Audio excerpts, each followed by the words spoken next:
에스라 7장입니다. 에스라 7장 1절에서 10절 말씀입니다. 네, 우리 교독으로 말씀을 봉독하도록 하겠습니다.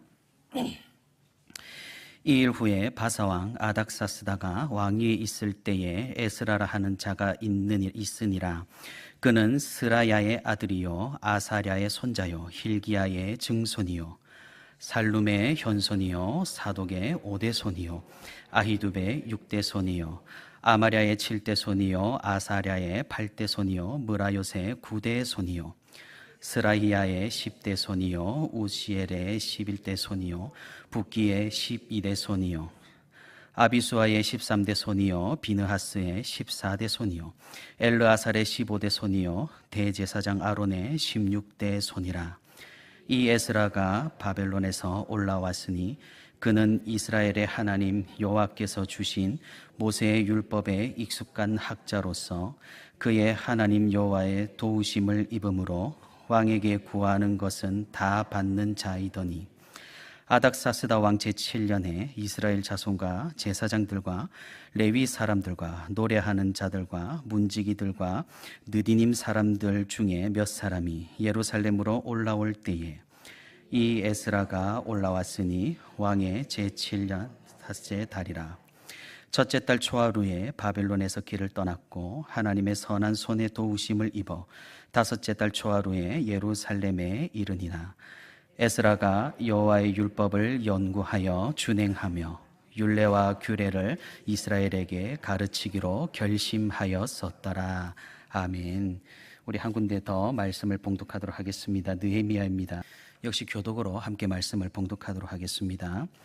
아닥사스다 왕 제20년 니산월에 왕 앞에 포도주가 있기로 내가 그 포도주를 왕에게 드렸는데 이전에는 내가 왕 앞에서 수심이 없었더니 왕이 내게 이르시되 내가 병이 없거늘 어찌하여 얼굴에 수심이 있느냐. 이는 필연 내 마음에 근심이 있음이로다 하더라.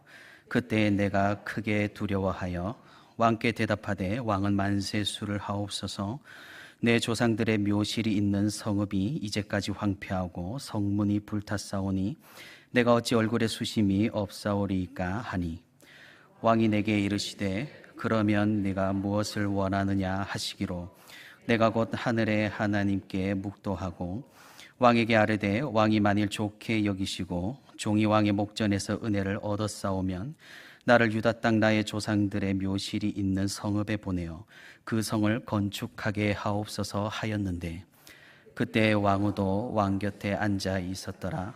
왕이 내게 이르시되 내가 몇 날에 다녀올 길이며 어느 때에 돌아오겠느냐 하고 왕이 나를 보내기를 좋게 여기시기로 내가 기한을 정하고 내가 또 왕에게 아뢰되 왕이 만일 좋게 여기시거든 강 서쪽 총독들에게 내리시는 조서를 내게 주사 그들이 나를 용납하여 유다에 들어가기까지 통과하게 하시고 또 왕의 삼림 감독 아삽에게 조서를 내리사 그가 성전에 속한 영문의 문과 성곽과 내가 들어갈 집을 위하여 들보로 쓸 제목을 내게 주게 하옵소서 하매 내게 하나님의 선한 손이 나를 도우심으로 왕이 허락하고 군대 장관과 마병을 보내어 나와 함께 하게 하시기로 내가 강 서쪽에 있는 총독들에게 이르러 왕의 조서를 전하였더니 호론 사람 산발락과 종이었던 암몬 사람 도비아가 이스라엘 자손을 흥왕하게 하려는 사람이 왔다함을 듣고 심히 근심하더라. 내가 예루살렘에 이르러 머무른 지 사흘 만에 내 하나님께서 예루살렘을 위해 무엇을 할 것인지 내 마음에 주신 것을 내가 아무에게도 말하지 아니하고 밤에 일어나 몇몇 사람과 함께 나갈새 내가 탄 짐승 외에는 다른 짐승이 없더라. 아멘. 네, 긴 성경 말씀을 함께 읽었습니다. 네, 오늘도 3일 되는 날 하나님을 잊지 않고 이렇게 예배 자리에 나온 우리 모든 성도 여러분 진심으로 환영하고 또 축복합니다. 우리 함께 말씀 듣는 가운데 또 말씀 붙들고 기도하는 가운데 하나님의 크신 은혜와 능력이 함께 있기를 주님의 이름으로 소망합니다. 마이크 잘 들리시나요? 괜찮으신가요? 네. 제가 잘 안 들려서 그렇습니다. 사랑하는 성도 여러분, 오늘 우리가 쭉 길게 이렇게 읽었던 성경 본문에 등장하는 인물은 알다시피 에스라와 느헤미야입니다. 우리가 이전에 리딩 지저스를 통해서 이 성경을 또 함께 읽었고, 또 책으로 에스라와 느헤미야에 대한 내용을 우리가 또한 살펴보았습니다. 그런데 어떻습니까? 어떤 느낌이 드십니까? 에스라, 느헤미야라고 한다면은 사실 이 에스라와 느헤미야도 읽어내기가 쉽지 않은 그런 성경입니다. 참으로 묘합니다. 저는 주로 월요일 새벽에 이렇게 여러분들과 함께 말씀을 살펴보는데, 그래서 월요일이면은 항상 시작 부분이라서, 도입부라서 이런 말을 여러분한테 자주 드리는 것 같습니다. 이번 주에는 이런 성경을 함께 읽습니다. 그런데 이 성경은 읽기가 쉽지 않습니다. 매번 이렇게 읽기가 쉽지 않다라는 말씀을 여러분께 드리는 것 같습니다. 시편은 운문이라서, 시라서 읽기가 쉽지 않다. 역사서는 족보가 나와서 읽기가 쉽지 않다. 모세오경은 율법 조항이 나와서 쉽지 않다. 맞습니다. 혹시 눈치를 채셨습니까? 원래 성경은 읽기가 어렵습니다. 성경이기 때문이겠죠. 저는 담임 목사님과는 다르게 생긴 것과 비슷하게 그렇게 책이랑 친한 사람은 아닙니다. 꼭 읽어야 하는 것만 주로 읽고, 남들이 관심도 없고 재미도 없어 하는 그런 주제만 좋아라 하는 사람이라서 좀 그런 것 같습니다. 그래서 항상 서점의 베스트셀러 섹션에 가면은 저는 어리둥절한 표정을 감추지를 못합니다. 대체 왜 이런 책을 사람들이 즐겨 읽는 것일까?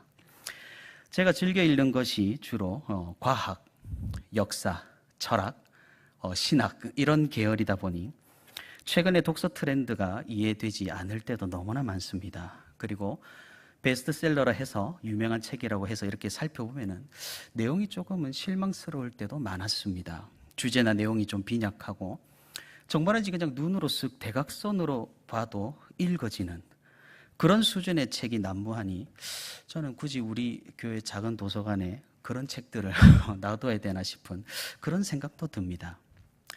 그런데 그런 저도 이 성경은 정말로 쉽지가 않습니다. 쉽지 않다라는 말은 다시 말해 읽기가 어렵다라는 말이죠. 성경을 글자만 그냥 읽는다면 아무 상념 없이 그냥 쭉 읽어 나가면 되기는 됩니다. 하지만 그 역사적인 배경과 또 시대적인 상황과 그리고 화자의 인생과 그리고 청자의 상황까지 우리가 고려한다면 배경 지식이 엄청나야지만이 이해할 수 있는 그런 책입니다. 그도 그럴 것이 40여 명의 저자들이 5,000년이라는 시간 동안 저술한 책이기 때문에 그렇습니다. 그러니 우리가 성경을 읽는 것은 쉽지 않으니 성도 여러분들께서는 성경을 못 읽었다고 해도 안심하시고, 또 오늘 읽히지 않는다고 해도 걱정 마시고 언제든지 다시 도전하시고 물어가면서 또 읽어보시기를 바랍니다. 그래도 우리는 꾸역꾸역 성경을 읽어가며 성경 이야기를 들어가며 그래도 나름 신앙생활을 한다고 성경 지식을 쌓아가고 있습니다. 신앙의 연수가 제법 되시는 분들은 서당계 3년이면 풍어를 읊고, 부엌에 3년 동안 누워있던 고양이가 라면을 끓인다고 했던가요? 성경 지식이 아마도 많을 겁니다. 그런데 희한한 게 무엇인지 아십니까? 이상하게도 오늘 우리가 읽은 에스라와 느헤미야에 대해서는 그리 많이 들어보지도 또 잘 알지도 못한다라는 사실입니다. 이 인물들에 대해서는 알 수는 있습니다만 제가 정확하게 원하는 느낌은 우리에게 이 사람들이 그리 친숙하지가 않다라는 의미입니다. 요셉을 한번 생각을 해보십시오. 내 동생 같지 않습니까? 내가 판 구덩이에 들어갔다가 총리가 된 아주 기특한 녀석으로 여겨집니다. 모세를 보세요. 마치 내가 수레 뒤에 탄 모세 선생님 뒤를 따라서 광야를 걷고 있는 것만 같습니다. 또 엘리야는 어떻습니까? 하늘에서 불이 내려올 때 나는 꼭 그곳 갈멜산에 갤러리로 옆에 서 있는 것만 같습니다. 다윗은요, 마치 제주도에 비행기 타고 가면 그곳 초원에서 양을 치면서 기타 치고 시편을 노래하고 있을 것만 같습니다. 그런데 이상하게도 에스라 느헤미야는 어떻습니까? 좀 뭐랄까요? 나와는 별로 친하지 않은, 또 별로 살갑게 느껴지지 않는 그런 사람들 같습니다. 제 말에 좀 공감을 하시나요? 억지로라도 공감을 하셔야 합니다. 에스라는 뭐 눈앞에서 율법책을 읽고 있고, 뭐 느헤미야는 성벽에서 곡괭이질을 하고 있는 것 같다, 이런 말씀하지 마시고 친해도 친하지 않는 것처럼 느끼셔야 오늘 설교를 잘 들을 수가 있습니다. 사실 이렇게 느껴지는 것에는 여러 가지 요인이 있겠습니다. 먼저는 우리가 잘 접하지 않기 때문이겠죠. 설교나 특강이나 여러 가지로 교회에서 말씀을 들을 때 에스라와 느헤미야 이야기는 잘 등장하지 않는다라는 말입니다. 주로 어디에서 이 말씀을 들을 수가 있습니까? 교회 건축을 앞둔 교회에서는 차고 넘치는 말씀이겠지만, 이미 건물이 있는 교회에서는 목사님들이 정말 성령 충만한 은혜를 받지 않고서야 이 에스라 느헤미야 이야기를 잘 하지를 않습니다. 다음으로는 성경도 우리에게 그리 호의적이지 않습니다. 에스라 느헤미야를 펴서 읽어보려고 해보시길 바랍니다. 족보도 나와요. 율법도 나와요. 이스라엘로 돌아가는 사람 명단도 나오고 공사하는 사람 명단도 나옵니다. 지고 설교를 하는 경우가 대부분이고, 이 모든 부분을 우리가 끝까지 읽어내기가 결코 쉽지가 않습니다. 마지막 이유가 중요합니다. 에스라와 느헤미야가 친숙하지 않는 이유 말입니다. 그것은 우리가 의식적이든 무의식적이든 이해를 하지 못해서입니다. 에스라와 느헤미야라는 인물에 대해서 납득이 되지 않기 때문입니다. 제가 최근 들어서 성도 여러분들께 자주 드리는 말씀이 있습니다. 성경의 인물과 우리는 그리 다르지 않다. 저는 어린 시절 교육자 집안에서 자랐기 때문에 성경을 접할 기회가 많았었습니다. 그래서 저는 자연스럽게 이 성경의 인물들이 아주 당연하다라는 그런 생각을 하게 되었습니다. 모세가 그러는 것 당연하지. 왜? 모세니까. 바울이 그럴 수 있었던 것 당연하지. 왜? 바울이잖아. 다윗 뭐 실수하긴 했어도 회개했잖아. 엘리야 뭐 힘들어 하긴 했어도 회복하고 다시 돌아왔잖아. 예수님의 제자들, 아이고 걔들은 좀 이상해. 제 머리에 피가 좀 마르고 나니 이런 개념들이 제 머릿속에 잡혀 있는 겁니다. 아마도 많은 성도분들도 비슷할 것이라고 저는 생각을 해봅니다. 성경의 인물을 당연시 여기는 것, 왜 그렇습니까? 성경에 나오는 사람들이니까 그렇습니다. 그런데 정말로 우리가 신앙생활을 하면서 또는 성경을 읽으면서 항상 기억해야 하고 잊으면 안 되는 것이, 이 사람들도 우리와 똑같은 유혹을 느끼고 우리와 똑같은 고민을 하고 우리와 동일한 갈등을 겪었다라는 사실입니다. 아니, 성경에 나오는 사람은 다 위대하고 대단하고 우리와는 완전히 차원이 다른 사람들이지 않을까요? 아니요, 전혀 그렇지가 않습니다. 예수님도 심지어 우리와 똑같으셨습니다. 이 땅에 계셨을 때 인성으로는 우리와 동일한 모든 것을 느끼고 유혹당하시고 인내하셔야 했고 견디셔야 했습니다. 이런 관점으로 우리가 성경을 보면은 정말로 다르게 느껴지는 것들이 굉장히 많다라는 사실입니다. 그럼 왜 에스라와 느헤미야는 우리가 감정적으로 별로 그렇게 가깝지 못하게 느끼는 걸까요? 그들도 우리와 동일한 사람이고 동일한 마음을 가진 것이 대체 무슨 상관이 있을까요? 그것은 우리라면 절대로 하지 못할 것들을 성경에서 보이기에 서스러머시 했다는 사실 때문입니다. 무엇입니까? 그들이 살던 곳을 박차고 예루살렘으로 떠났다라는 사실이죠. 저는 에스라와 느헤미야가 자기가 살던 곳을 떠나서 이스라엘로 예루살렘으로 가는 것을 이때까지는 아주 당연하게만 여겼습니다. 당연하지. 하나님의 말씀을 받았으니, 또 그런 마음이 생겼으니, 그리고 더군다나 이스라엘은 그들의 고향이니까 지금 사는 곳을 떠나는 게 당연하지라고 말입니다. 그리고 그들이 도착한 그곳 예루살렘에서 죽어라고 하나님의 사역을 감당했던 것도 아주 당연한 역사라고 여겼습니다. 하지만 이게 다시 생각을 해보니 그게 절대로 당연한 것이 아니었습니다. 그러니 우리가 이해가 되질 않는 겁니다. 과연 나라면 어떻게 했을까 생각을 해봐도 도저히 답이 나오지 않는다라는 사실입니다. 왜 그렇습니까? 먼저 에스라와 느헤미야는 정말로 평안한 삶을 살았었고 인정받는 삶을 살았고 무엇 하나 부족함 없는 삶을 살았습니다. 에스라 7장 6절 말씀입니다. 한번 성경을 한번 보시길 바랍니다. 제가 한번 읽어보겠습니다. 이 에스라가 바벨론에서 올라왔으니 그는 이스라엘의 하나님 여호와께서 주신 모세의 율법에 익숙한 학자로서 그의 하나님 여호와의 도우심을 입음으로 왕에게 구하는 것은 다 받는 자이더니. 그죠? 또 느헤미야 2장 1절입니다. 좀 넘기셔가지고 느헤미야 2장 1절 제가 한번 읽어보겠습니다. 주여 구하오니 귀를 기울이사 종의 기도와 주의 이름을 경외하기를 기뻐하는 종들의 기도를 들으시고 오늘 종이 형통하여 이 사람들 앞에서 은혜를 입게 하옵소서 하였나니 그때 내가 왕의 술관원이 되었느니라. 이 얼마나 성공하고 형통한 삶이었습니까? 에스라는 왕에게 구하는 것은 다 받는 사람이었습니다. 느헤미야는 왕의 술 맡은 관원이었습니다. 무슨 의미입니까? 독살이 많았던 고대시대 왕의 술을 맡는다라는 것은 왕의 신임을 한 몸에 받는 사람이라는 겁니다. 이들에게 부족한 것이 있었을까요, 과연? 이들에게 아쉬운 것이 있었을까요? 그냥 가만히 있으면 얼마나 편하게 살 수 있었을까요? 그런데 대체 뭐 때문에 이런 일들을 벌이게 된 걸까요? 아니, 무엇이 유익하길래, 무엇이 좋길래 했을까요? 무언가 유익이 있고, 무언가 실익이 있고, 무언가 결과가 있으니 이렇게 하지 않았을까요? 우리는 지극히 단순하게 이렇게 대답을 해볼 수도 있습니다. 하나님의 명령이니까.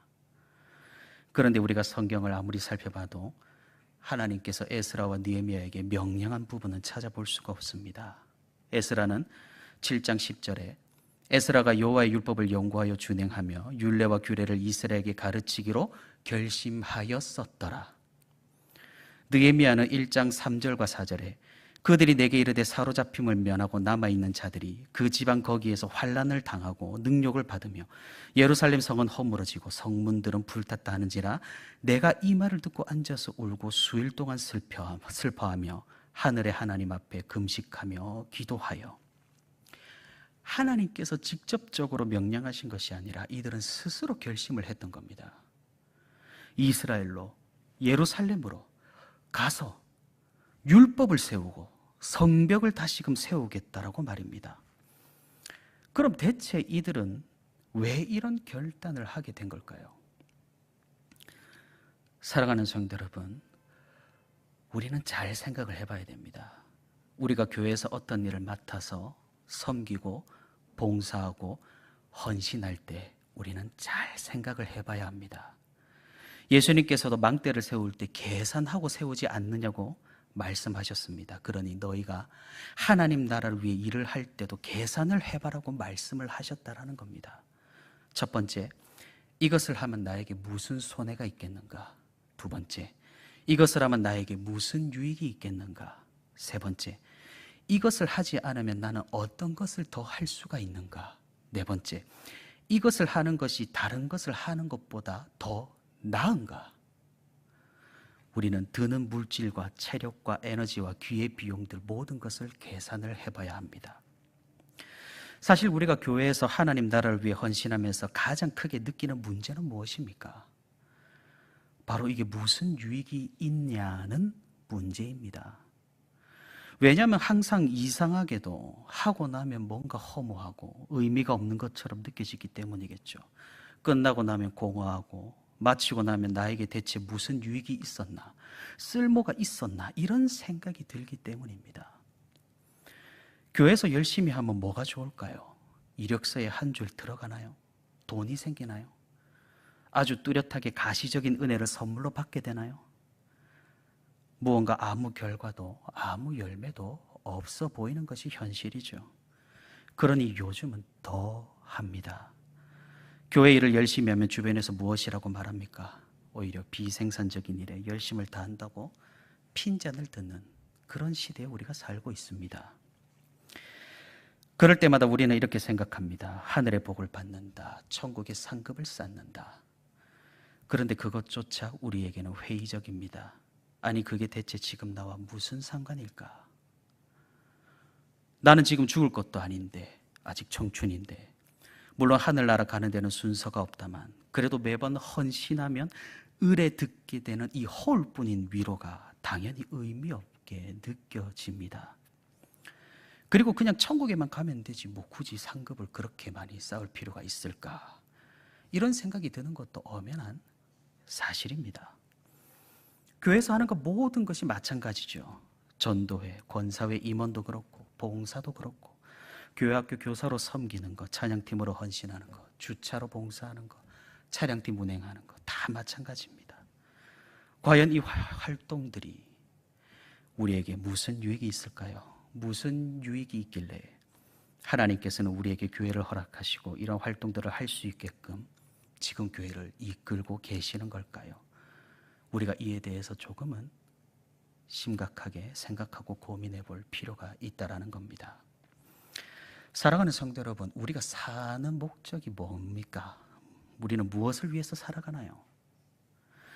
우리가 왜 이렇게 열심히 일하고 또 공부하고 또 청년들은 좋은 직장을 얻으려고 하고 또 좋은 사람과 결혼하려고 하고 또 보다 좋은 집을 사려고 하고 보다 맛있는 음식을 먹으려고 하고 왜 이렇게 열심히들 사는 걸까요? 간단하죠.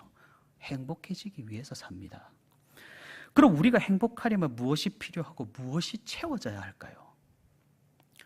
한 가지 분명한 사실은 세상이 보여주는 길로는, 대답으로는 절대로 행복을 찾을 수 없다라는 사실입니다.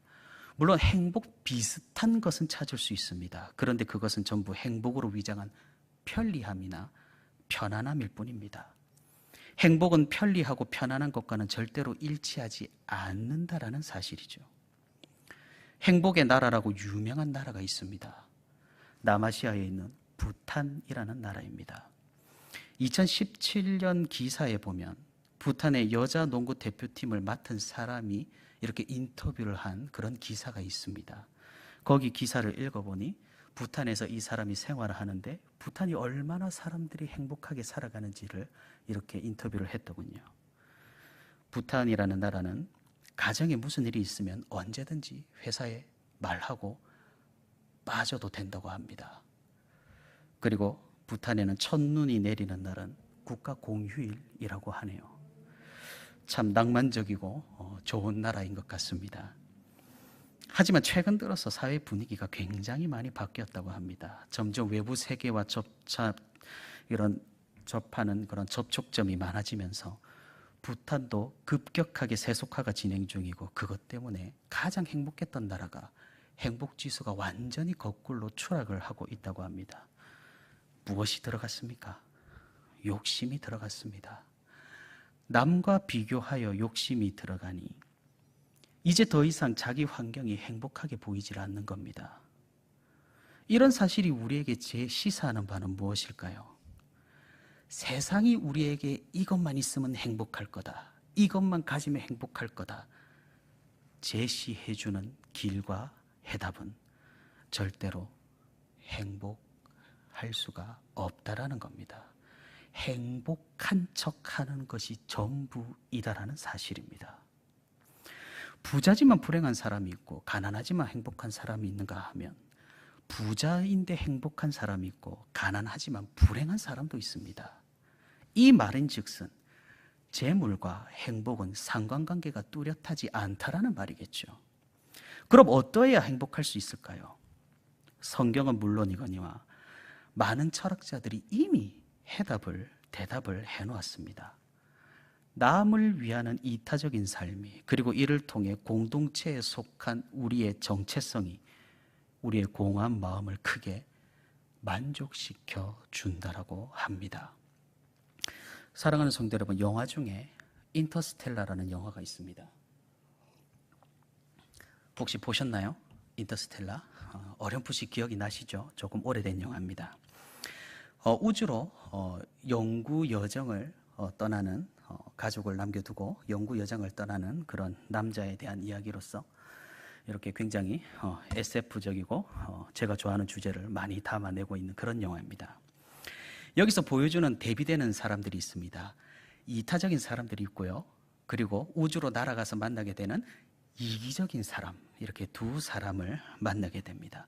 그리고 이렇게 갈등을 겪다가요, 돌아올 수 없는 강을 건너게 되죠. 다시는 지구로 돌아올 수 없는 강을 건너게 되고 계속해서 우주 너머로 끝까지 이제 항해를 하게 됩니다.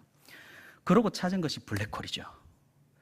그리고 블랙홀에 들어가면서 무언가 해답을 얻을 것만 같은 느낌이 듭니다. 그래서 포스터를 한번 다시 보여주시겠어요? 포스터를 한번 보면은 저기 작은 글씨로 뭐라고 써져 있나요? 우린 답을 찾을 것이다. 늘 그랬듯이. 그래서 블랙홀에 들어가서 어떻게 답을 찾나요? 어떤 굉장한 물리 법칙을 발견해서 막 이렇게 블랙홀에서 뭘 했나요? 아니면 과학 기술이 막 이렇게 했나요? 아니죠. 블랙홀에 들어가서 뭘 했나요? 자기 딸에게, 지구에 남아있는 자기 딸에게 사랑을 보여줍니다. 이타성을 보여줍니다. 그러고 나서 모든 것이 해결되어서 딸과 다시 만나는 기적을 일으키게 되죠. 크리스토퍼 놀란 감독이 작품인데 이 감독이 말하는 결말이 무엇인가요? 그러면 우리가 가지고 있는 모든 문제들 뭘로 해결할 수 있다고요? 우리의 이타성, 우리 인류의 사랑, 이걸로 해결할 수 있다라는 결말을 보여주는 겁니다. 우리의 미래는 어떤 과학기술이나 우주나 이런 것이 아니라 이런 것들이 주제로 영화는 보여줍니다. 왜 사람들이 그토록 힘든 삶을 살아가는데 가족을 위해 산다, 가족을 보며 버틴다라는 말을 하는지 아시나요? 가족 안에서 이타성을 보일 수 있기 때문입니다. 생각해보면 아주 간단합니다. 우리는 어쩌면 다른 사람과 더불어 살아갈 때, 다른 사람을 도우며 함께 지낼 때 가장 행복을 느끼고 삶의 이유를 찾아내고 삶을 살아갈 수 있는 동력을 얻게 됩니다. 그걸 모르는 사람들이 이기적으로 파괴적으로 계속 살아가는 것이죠. 그것이 행복인 줄로 알고 말입니다. 그러니 우리가 가장 행복할 수 있는 방법이 무엇입니까? 이타적으로 살아가는 겁니다. 그렇게 세상적으로도 봉사하고 헌신하는 사람들이 그토록 보람을 느끼고 행복을 만끽하는 것이죠. 따라서 우리가 행복하려면 무엇을 해야 할까요? 우리 자신을 위한 삶을 조금 내려놓고 다른 사람을 위한 삶에 할애한다면 우리의 행복도는 분명히 올라갈 수가 있습니다. 이것이 분명한 유익이고 분명하게 얻을 수 있는 실질적인 것이라는 겁니다. 우리는 뺏긴다고 생각을 하죠. 남을 위해 살고 쓰는 것을 의미 없는 것, 빼앗기는 것, 밑빠진 독에 물을 붓는 것이라고 여깁니다. 하지만 전혀 그렇지 않습니다. 그로 인해서 우리가 얻는 유익이 엄청나다는 사실을 우리가 기억할 수 있기를 바랍니다. 남을 위해서 우리가 헌신하지만 이로 인해서 오히려 내가 받는 것이 더 많아지는 그런 역설적인 상황이 발생을 하는 것입니다. 그러니 무엇입니까? 우리가 교회를 위해 섬기고 헌신하는 것, 이웃을 위해 봉사하고 섬기는 것, 손해인 것 같고 허비하는 것 같지만 사실은 내가 가장 유익을 얻는 그런 방편이 된다라는 겁니다. 우리가 섬길수록, 남을 위해 헌신할수록 우리의 영혼, 우리의 심령, 우리의 마음은 조금씩 영향을 받고 변화되게 됩니다. 우리가 섬길수록 내 영혼이 조금씩 바뀌는 겁니다. 행복할 줄 알고 하나님과 함께함이 무엇인지 깨닫게 된다는 것이죠. 이보다 더 큰 유익이 없다라는 겁니다. 단연코 없습니다. 이를 통해서 이 세상의 빛과 소금이 어떤 존재인지를 깨닫게 되는 것이기 때문입니다. 하나님과 가까이 할 수 있고 하나님과 동행할 수 있고 예수 그리스도의 마음을 조금이나마 이해할 수 있는 방편으로서 우리는 헌신을 하게 된다라는 겁니다. 그러니 남을 섬기지만 복은 내가 받습니다. 이것이 성경적인 섬김의 공식입니다. 에스라와 느헤미야는 이를 분명하게 이해했던 사람들입니다. 갑자기 무슨 음성을 듣고 명령어가 입력된 기계처럼 이 모든 것들을 감당한 사람들이 아니라는 말입니다. 정말로 이 일의 유익이 무엇인지 알았기 때문에 그 힘든 길을 걸어갔던 겁니다. 이스라엘의 남은 자들을 섬기는 그 길이, 함께 돌아가는 사람들을 위해 헌신하는 그 길이 가장 나의 영혼에 내 존재에 유익하고 또 유익하다라는 사실을 알았던 사람들이기에 그렇게 했던 것입니다. 우리도 마찬가지입니다. 물론 섬기는 일이 당연히 힘들 걸 알고 있고 어려운 것을 이해합니다. 하지만 이 길에 그토록 유익함이 있다라는 사실을, 하나님과 함께하는 길이 된다라는 사실을 우리가 기억하고 우리가 잘 감당해낼 수 있기를 바랍니다. 사랑하는 성도 여러분, 우리는 천국을 마치 그저 평안한 곳, 안락한 곳, 안전한 곳으로 생각하는 그런 경향이 있습니다. 하지만 천국이라는 것의 기준은 그것이 아니겠죠. 천국은 하나님이 계시는 곳이 바로 천국입니다. 그곳은 어쩌면 어려울 수도 있습니다. 힘들 수도 있고 이 세상 가운데에서는 불안정할 수도 있습니다. 하지만 하나님께서 함께 하시기에 우리는 행복하고 기뻐하고 안심할 수가 있는 것입니다. 에스라에게 천국은 어디였습니까? 모든 것이 갖추어지고 안전하고 왕에게 구하는 모든 것을 받을 수 있는 페르시아가 아니라 에스라에게 천국은 황폐하고 황량하고 율법이 무너져 하나님을 잊어버려 다시금 그 고생으로 일으켜 세워야 하는 이스라엘이었습니다. 느헤미야에게 천국은 어디였습니까? 술 맡은 관원으로 왕에게 은총을 받아 그 모든 것들을 누리는 페르시아가 아니라 대적들이 득실되고 백성들은 말을 듣지 않고 성벽을 쌓기에 그렇게 고생해야 하는 예루살렘이 느헤미야의 천국이었습니다. 그곳은 섬겨야 하는 곳이었습니다. 그런데 이들은 결코 이를 손해라고 보지 않았다라는 사실입니다. 오히려 유익이라고 판단했던 사람들입니다. 그리고 그들의 판단은 그 유익은 유산이 되어서 오늘날 우리에게까지 영향을 미치는 것입니다. 사랑하는 성도 여러분, 우리도 마찬가지가 아닐까 생각을 해봅니다. 섬김은 결단코 유익입니다. 밑빠진 독에 물을 붓는 것이 아니라 차고 넘치는 은혜의 강을 헤엄치는 것입니다. 아시다시피 우리 교회는 섬김을 기다리는 자리가 많이 있습니다. 성도 여러분들께서 그 자리를 애써 외면하는 것이 아니라 하나님께서 불러주시는 마음을 가지고 또 소명을 가지고 함께 헌신하고 우리가 함께 섬길 수 있기를 바랍니다. 그렇게 할 때 우리는 진정한 천국에 들어서는 것이고 하나님 나라 가운데 살아가는 것이며 하나님과 함께하게 될 것입니다. 우리가 함께 섬김의 자리로 나아가 하나님 나라를 건설하며 확장하며 천국에서 살아가는 그 행복의 삶을 공동체로서 함께 누리는 우리가 될 수 있기를 바랍니다. 그리하여 해서 우리의 섬김으로 이곳이 천국이 되고 우리의 헌신으로 이곳이 하나님 나라가 되는 놀랍고 귀한 역사가 우리 교회 공동체 가운데 분명히 있기를 주님의 이름으로 소망합니다.